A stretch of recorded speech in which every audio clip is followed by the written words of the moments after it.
আসসালামু আলাইকুম, নমস্কাৰ। মোৰ আদৰণীয় অঞ্চলবাসী ভাই ভনীসকল, মই নজৰুল ইছলাম আপোনালোকৰ আশীৰ্বাদেৰে আৰু সমৰ্থনেৰে এইবাৰ অসম গণ পৰিষদ দলৰ মিত্ৰজোঁটৰ পৰা 55 নং বুধুচৰ গাঁও পঞ্চায়তৰ আঞ্চলিক সদস্য অৰ্থাৎ কাউন্সিলৰ পদৰ প্ৰাৰ্থী হিচাপে প্ৰতিদ্বন্দ্বিতা কৰিছো।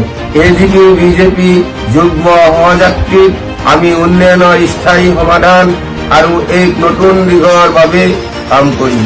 অঞ্চলটোৰ প্ৰতিটো মানুহৰ মাজত শান্তি, বিকাশ আৰু সন্মান নিশ্চিত কৰাটোৱেই মোৰ মূল লক্ষ্য। মই অহা দিনত আপোনালোকৰ হকে এক সৎ, স্বচ্ছ আৰু উত্তৰদায়ী নেতৃত্ব দিব বিচাৰিছো। মই আপোনালোকক অনুৰোধ জনাইছো, আপোনালোকৰ এটা মূল্যৱান ভোটে মোক উৎসাহিত কৰিব, সাহস দিব।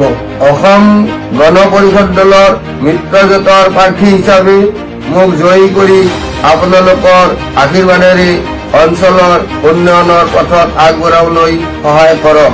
আপোনাৰ সমৰ্থন মোৰ শক্তি, আপোনাৰ ভোট অঞ্চলৰ ভৱিষ্যত।